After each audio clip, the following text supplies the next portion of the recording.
दूसरे चरण का महारण जारी है। आज लोकसभा चुनावों के 88 लोकसभा सीटों पर पूरे देश में मतदान जारी है। वहीं यूपी की 8 लोकसभा सीटों पर मतदान जारी है। आम जनमानस हो या राजनेता या साधु संत, सभी अपने अपने मतदान कर रहे हैं, अपने मताधिकार का प्रयोग कर रहे हैं, इस महापर्व में शरीक हो रहे हैं।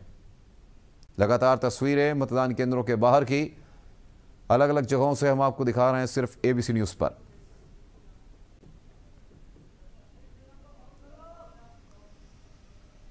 सभी वर्गों के मतदान करने के लिए लोग पहुंच रहे हैं, सभी वर्गों के मतदाता वहां पर पहुंच रहे हैं। और तस्वीरें आप देख सकते हैं कि दूल्हा भी वहां पर मतदान का प्रयोग करने पहुंचा है। ये तस्वीरें अब आप देख सकते हैं टेलीविजन स्क्रीन पर, जहां पर एक दूल्हा भी शादी से पहले, वरमाला से पहले लोकतंत्र के महापर्व पर अपने मताधिकार का प्रयोग करने पहुंचा। तो लगातार मतदान केंद्रों के बाहर की तस्वीरें हम आपको दिखा रहे हैं, किस तरह से मतदाता लोकतंत्र के इस महापर्व में, वो किसी भी उम्र के हों, किसी भी वर्ग के हों, समुदाय के हों, वहां पर अपने मताधिकार का प्रयोग करने के लिए पहुंच रहे हैं।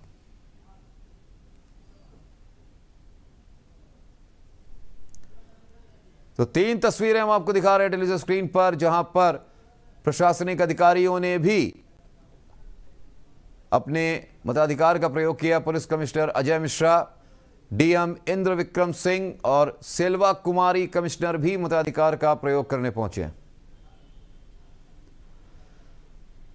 जहां पर आज आपको बता दें कि लोकसभा के दूसरे चरण का महारण जारी है।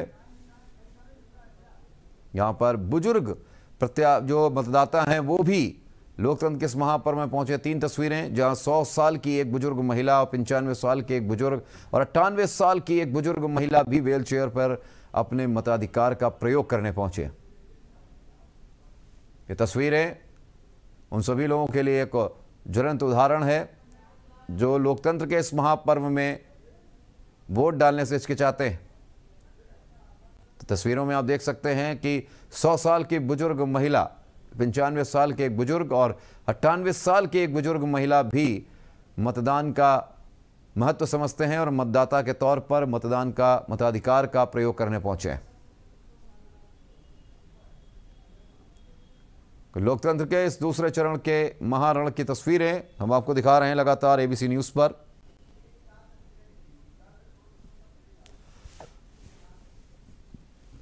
तो लोकतंत्र के दूसरे चरण के महारण में ये 4 तस्वीरें आपके टेलीविजन स्क्रीन पर, जहां पर आम जनमानस हो या खास, सभी अपने मताधिकार का प्रयोग करने पहुंच रहे हैं। 4 तस्वीरें राजस्थान से पूर्व सीएम अशोक गहलोत अपने परिवार के साथ मताधिकार का प्रयोग करने पहुंचे। वहीं लोकसभा अध्यक्ष ओम बिरला भी मताधिकार का प्रयोग करने सपरिवार पहुंचे हैं। वहीं केंद्रीय मंत्री गजेंद्र सिंह शेखावत भी मतदान केंद्र पर पहुंचे और अपना वोट डाला। दूसरी तरफ चौथी तस्वीर में आप देख सकते हैं केंद्रीय वित्त मंत्री निर्मला सीतारमण भी मतदान केंद्र पर पहुंचकर वोट डालते हुए नजर आई।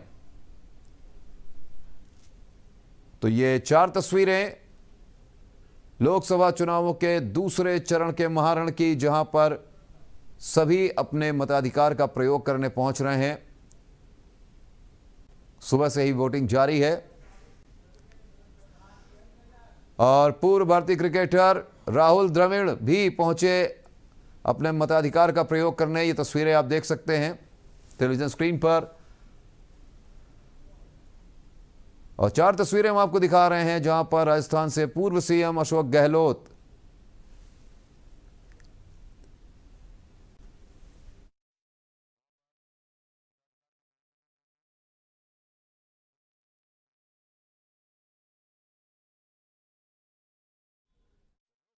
ओम बिरला भी पहुंचे हैं, सपत्नी वहां पहुंचे हैं मताधिकार का प्रयोग करने। गजेंद्र सिंह शेखावत केंद्रीय मंत्री भी पहुंचे और ये तस्वीरें देख सकते हैं जहां पूर्व भारतीय क्रिकेटर राहुल द्रविड़ भी पहुंचे हैं मताधिकार का प्रयोग करने।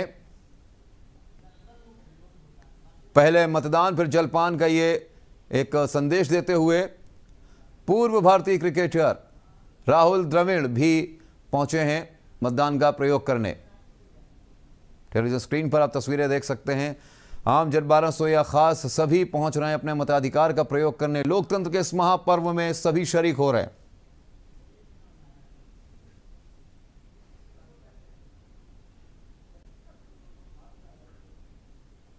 तो आज लोकसभा चुनावों के 88 लोकसभा सीटों पर मतदान हो रहा है देश में। लोकतंत्र का महापर्व जिसमें आम जनमानस हो, किसी भी आयु, किसी भी वर्ग और किसी भी समुदाय का, वो लगातार मतदान के लिए पहुंच रहा है। टेलीविजन स्क्रीन पर आप देख सकते हैं। और हम आपको बताएं, यूपी में भी 8 सीटों पर कौन किसके सामने। हेमा मालिनी मथुरा से, मुकेश धनखड़ सपा से और बीजेपी से हेमा मालिनी है, बसपा से सुबोध सिंह भी यहाँ मौजूद हैं। आपको बता दें अलीगढ़ से बीजेपी से एक बार फिर सतीश गौतम मैदान में है, तो सपा से विजेंद्र सिंह और बीएसपी से हितेंद्र कुमार चुनावी मैदान में एक दूसरे के सामने। बुलंदशहर से भोला सिंह व फिर चुनावी मैदान में बीजेपी की टिकट पर, और सपा से शिवराम वाल्मीकि, बीएसपी से गिरीश चंद्र आमने सामने है चुनावी मैदान में। गौतम बुद्ध नगर से एक बार फिर महेश शर्मा, महेंद्र नागर सपा से और राजेंद्र सोलंकी बसपा से चुनावी मैदान में है। अमरोहा की दिलचस्प सीट, क्योंकि पिछली बार यहां पर सपा बसपा का गठबंधन था, जहां दानिश अली उतरे थे मैदान में। इस बार फिर से दानिश अली चुनावी मैदान में, उनके सामने बीजेपी से कंवर सिंह तंवर हैं।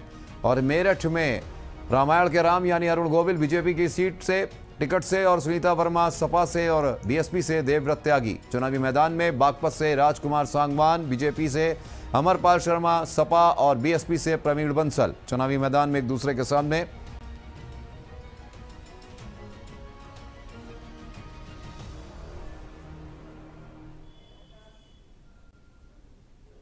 तो आपको बता दें इस वक्त की ये बड़ी खबर सामने एक और निकल कर आ रही है, जहां पर बैलेट पेपर से याचिकाएं सारी खारिज हो गई हैं।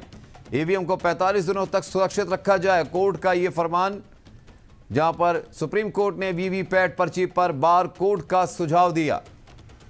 मतदान के 45 दिन बाद तक सुरक्षित रखी जाएगी ईवीएम मशीन। सुप्रीम कोर्ट ने बैलेट से वोटिंग की मांग की सारी याचिकाएं की खारिज। बैलेट पेपर से चुनाव पर सभी याचिकाएं खारिज हो गई हैं। इस वक्त ये बड़ी खबर, ईवीएम और वीवीपैट का मिलान नहीं होगा। इस वक्त ये बड़ी खबर लोकसभा चुनाव से जुड़ी हुई, जहां ईवीएम को 45 दिनों तक सुरक्षित रखा जाए, कोर्ट का ये आदेश। सुप्रीम कोर्ट ने वीवीपैट पर्ची पर बार कोड का दिया सुझाव। और इस खबर पर अधिक जानकारी के लिए हमारे सहयोगी उमेश गोस्वामी हमारे साथ जुड़ गए हैं। उमेश, सुप्रीम कोर्ट ने बड़ी एक फैसला दे दिया, एक बड़ी बात कह दी है, बैलेट पेपर से चुनाव पर सभी याचिकाएं खारिज, क्या कहेंगे इस पर? बिल्कुल, देखिए अनुराग, ये एक याचिका दाखिल की गई थी सुप्रीम कोर्ट में कि बैलेट पेपर से चुनाव कराया जाए या फिर बैलेट पेपर या फिर ईवीएम का जो है वीवीपैट जो पर्ची होती है उससे मिलान किया जाए। सुप्रीम कोर्ट में ये याचिका लगाई गई थी, आज इस पर सुनवाई हुई है और उसके बाद सुप्रीम कोर्ट का बड़ा फैसला आया है। इनकार कर दिया है सुप्रीम कोर्ट ने पर्ची मिलान को लेकर। जितनी भी याचिकाएं लगाई गई थी उन सबको खारिज कर दी गई है। हालांकि सुप्रीम कोर्ट ने एक सुझाव जरूर दिया है कि 45 दिन तक, यानी कि जब वोटिंग होगी उसके बाद के 45 दिन तक वीवीपैट, माफ कीजिएगा, जो मशीन है, ईवीएम है, वो उसको सुरक्षित रखा जाएगा। और इसके अलावा बार कोड जो निकलता है, वीवीपैट पर्ची जो होती है, उसके इस्तेमाल की जरूर बात कही है सुप्रीम कोर्ट ने। कंट्रोल यूनिट को लेकर के उसे सुरक्षित रखा जाएगा। अब ये फैसला, क्योंकि कांग्रेस और तमाम कांग्रेस के सहयोगी दलों ने इसकी मांग की थी, जिसे सुप्रीम कोर्ट ने पूरी तरह से खारिज कर दिया है। सिंबल लोडिंग यूनिट सील की जाएगी, सुप्रीम कोर्ट का ये आदेश जरूर आया है। उमेश, कहीं ना कहीं विपक्ष को झटका जरूर लगा होगा, क्योंकि लगातार बैलेट पेपर से चुनाव की बात विपक्ष करता आया है और सुप्रीम कोर्ट ने इसको खारिज कर दिया है। अब इस पर क्या रुख होगा विपक्षी पार्टियों का, क्या लगता है आपको? देखिए, बिल्कुल साफ तौर पर इसे एक बड़े झटके के तौर पर देखा जा सकता है। सुप्रीम कोर्ट ने साफ किया है कि ईवीएम से चुनाव हो रहा है और उसको शक के आधार पर देखने की गुंजाइश नहीं है। सुप्रीम कोर्ट ने हवाला दिया कि भारत बहुत बड़ा राष्ट्र है और यहाँ पर जो चुनाव की प्रक्रिया होती है उसे संपन्न कराने में बहुत मेहनत लगती है और बहुत सारे लोगों का योगदान रहता है। ऐसे में केवल शक के आधार पर ईवीएम से वोटिंग नहीं कराए जाने की मांग पूरी तरह से गलत है। सुप्रीम कोर्ट ने जरूर ये कहा है, मैं फिर बार बार उसको दोहरा रहा हूँ, कि कंट्रोल यूनिट वीवीपैट जो है वो पूरी तरह से उसका जो मिलान है वो नहीं किया जाएगा। हालांकि ईवीएम जरूर 45 दिनों तक सुरक्षित रखी जाएगी। तमाम बड़े वकील विपक्ष की ओर से, गठबंधन की ओर से इस पर पैरवी कर रहे थे जब याचिका दाखिल की गई थी। उसके बाद अब जब सुप्रीम कोर्ट का आदेश आया है तो कहीं ना कहीं बिल्कुल विपक्ष को बड़ा झटका है।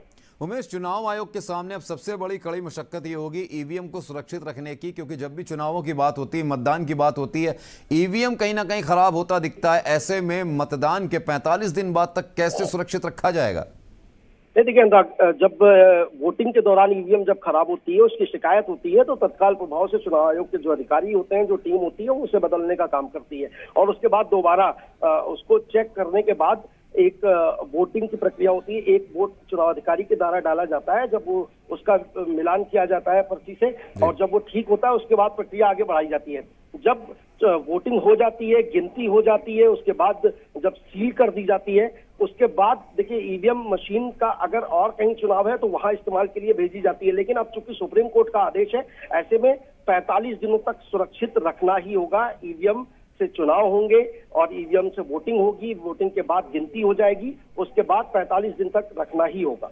तो उमेश, क्या ये मान लिया जाए कि अगर लोकसभा चुनावों का जब रिजल्ट आता है उसके बाद अगर किसी तरीके का विपक्ष की तरफ से विरोध किया जाता है किसी खास सीट को लेकर, तो इस जो सुप्रीम कोर्ट ने जो आदेश दिया, क्या इस आधार पर यह माना जाए कि हो सकता है कि फिर से ईवीएम के उन वोट्स को काउंटिंग की जाएगी? क्या देखिए, बिल्कुल बहुत मजबूत साक्ष्य इसके लिए देने होंगे। जो भी आरोप लगाएगा या जो भी मांग करेगा दोबारा रिकाउंटिंग की, उसके लिए बहुत मजबूत साक्ष्य देने होंगे। और मे बी पॉसिबल, इसको अभी कंफर्म नहीं किया गया है अभी, हालांकि जो सुप्रीम कोर्ट का ऑर्डर है, ऑर्डर की कॉपी है, अभी उसको पढ़ना पड़ेगा, उसके बाद विस्तार से चीजें।